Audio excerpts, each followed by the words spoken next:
What it do? Bedtime crew. Hey man, listen, today I am here. You see what the title is, you see what the thumbnail is. Everybody's out here trying to make the best UFC 300 card. By the way, none of them can touch the GOAT Bedtime MMA. But listen, I decided to go in the opposite direction. I'm going to try and make the worst UFC 300 card that could realistically happen. That if you saw this get announced, you would go, bro, what is Dana doing? Like, who is Dana selling UFC to? Because there's no fucking way this is the card, dude. All right? I am trying to kill the sport today, and let's get straight into it, man. Starting off, we're going to open up the main card. I'm going to teach you the main card, then I'm going to do the prelims, all right?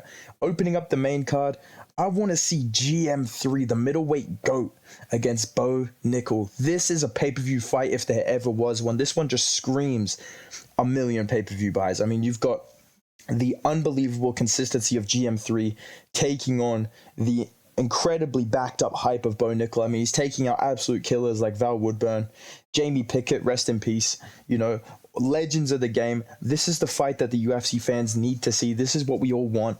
And honestly, I was considering having this main event, the pay-per-view, but I decided to stack this card really heavy. Let's get this opening up the main card. GM3 versus Bo Nickel is my first fight. Let's move on to the second fight on the card. I decided to go to a blood feud. All right, I decided to get a massive rivalry and book a huge rematch that UFC fans have been begging for. The moment their first fight ended, everyone's been saying we need to see 5 more rounds of it. Unfortunately, I can only give you 3 more rounds of it. Pause. But we're gonna get into the rematch. I want to see Carla Esparza versus Rose Namajunas 2 as the second fight on UFC 300. I mean, you think about the legacy of 2 of the best strawweight champions of all time. 2 big names in the UFC. The UFC wants to celebrate their rich, talent-filled women's divisions in the UFC. So we're gonna get the second fight popping with Carla Esparza versus Rose Namajunas. This is gonna be action from bell to bell. The fans are gonna be barely able to stay sitting down during this one. Do not grab popcorn during this one because there's going to be a war going on for sure. All right, so that's my second fight. Carla Esparza versus Rose Namajunas, ranked strawweights. Winner probably gets a title shot. Let's move on to the featured bout. I decided to go into the heavyweight division and get 2 of the most exciting and 2 of the most, fun to watch fighters in the division. It's UFC 300. We've got to celebrate the great heavyweight division that we've got in the UFC. And I decided to put together Curtis Blades versus Jailton Almeida. We were supposed to get it in Brazil. Instead, we got Jailton Almeida confessing his love to Derek Lewis for 5 rounds. That was an awesome fight, dude. And I want to see Almeida keep the momentum rolling, and I want to see him take on Curtis Blades.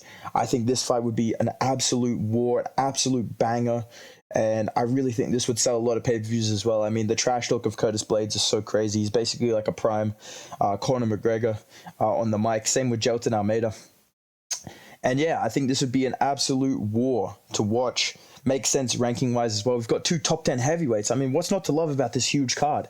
But wait till you see what we've got next up in the co-main event.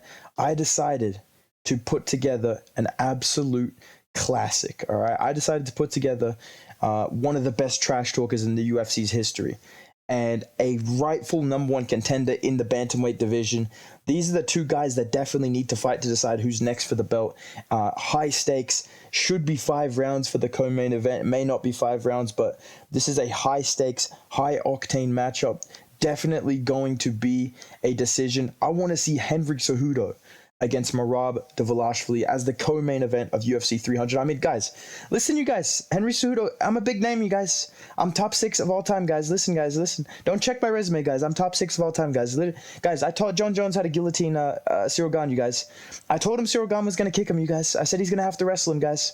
All right, we've got a genius mind of the sport. One of the biggest pay-per-view stars of all time. All right, not physically, just, in terms of numbers. All right, the guy's 5'4". One of the biggest pay-per-view stars of all time, Henry Cejudo. All right, coming off an absolute all-time classic with Aljamain Sterling. Lil bro thought he was John Jones, came back, tried to win the belt again. I want to see him take on Merab, who's even more exciting than Aljamain. All right? I want to see this fight take place as the co-main event of UFC 300. I mean, if this doesn't sell a million pay-per-views, I don't know what will.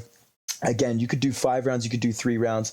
I think these two would absolutely carry the press conference, especially Cejudo. He would make it a really fun time. I would definitely want to watch that all the way through and not skip any parts of the press conference if he was on there.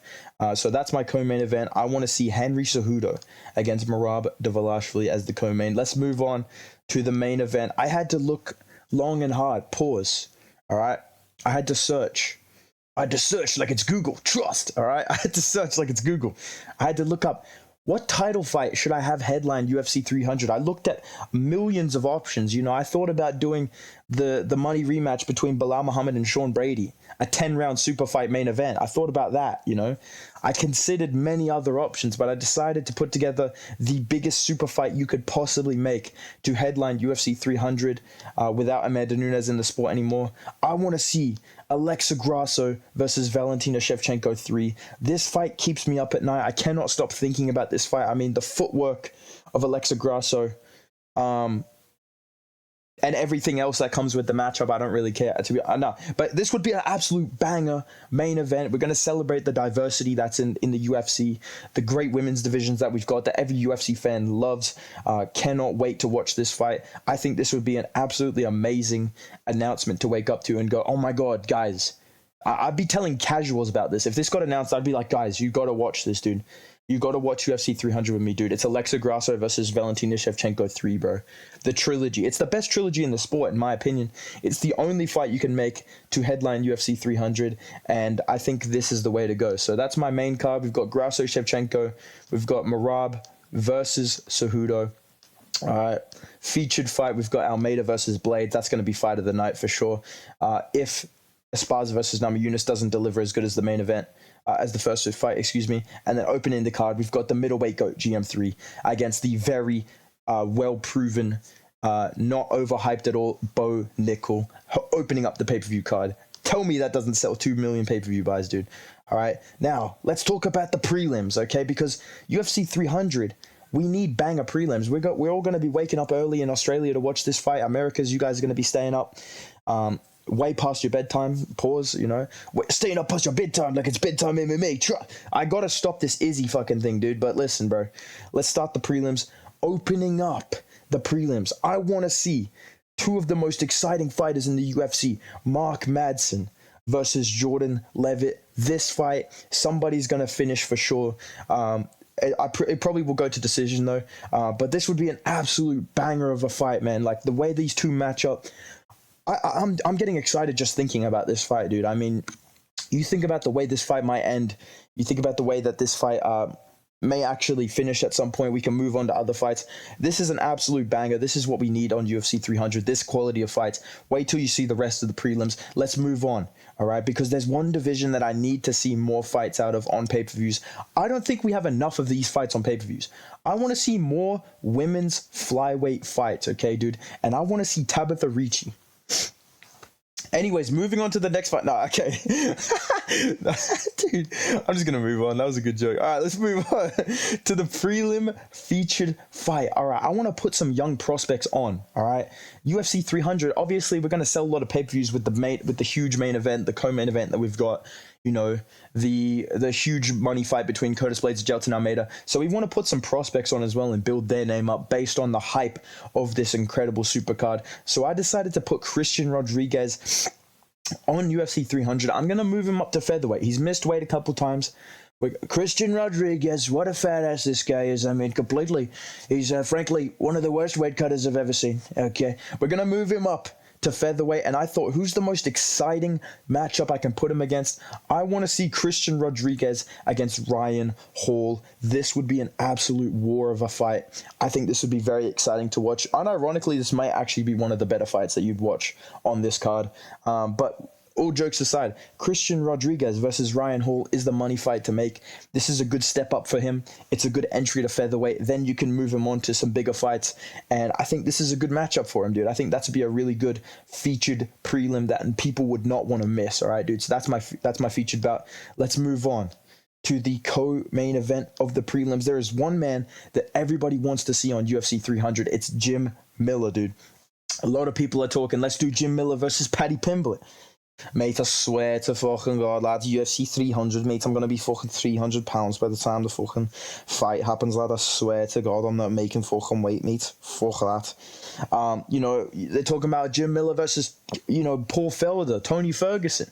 All of these are great options, but they're not as good as this option. This would be the most exciting Jim Miller fight. I want to see Jim Miller against Mark Giacchese, dude. Mark Giacchese, this guy's the most exciting lightweight on the planet. You know, I shouldn't have said that. Michael Chandler's going to find out about Mark Giacchese and get real excited, dude. But listen, bro. Jim Miller, Mark Giacchese, this would be an absolute war. There would be no rest points at all in this fight. This would be one that you'd be glued to the screen watching. Not in the same way that Jordan Levitt would be glued to the screen watching his fight back with Mark Madsen, but I digress. Jim Miller, Mark Giacchese, the co-main event of the prelims of UFC 300. What a banger that is. And let's talk about the last prelim I want to make. Okay. Obviously, on the UFC prelims, you do need some ranked competition. I know I had Tabitha Ricci on there against Luana Pinheiro, bro. That's a good ranked fight. Jim Miller's close to the rankings, but we need one more ranked fight. And I want to see one of the biggest names in the UFC, Usman, get on this card. Obviously, he's a legend of the game. He deserves to be on the card. I want to see Mo Usman against Blagoy Ivanov. This is a money fight. This is the type of headlining prelim that puts butts in seats, that people go, bro, we got to show up early to the UFC 300, bro. I don't want to miss Blagoy Ivanov versus Muhammad Usman. If Mo Usman wins, he's in the rankings. He's moving on to big money fights with Parker Porter, with Chris Barnett, you know, with John Jones, the top three heavyweights, in my opinion. This is a huge step for Mo Usman. If Blagoy Ivanov wins this, he may get to fight Tom Aspinall for his first title defense. I'm hearing rumors that Tom Aspinall wants to fight Blagoy Ivanov if he beats Muhammad Usman. So this is my UFC 300 card. Let me know what you guys think down below. Do you agree? Do you disagree? What fight's your favorite? What fight are you most looking forward to? How many pay-per-views would this card sell? Let me know in the comments down below, boys. If you enjoyed the video, drop a like, subscribe to the channel. Go follow me on Instagram and Twitter at Bedtime MMA. I will see you in the next video. Goodbye.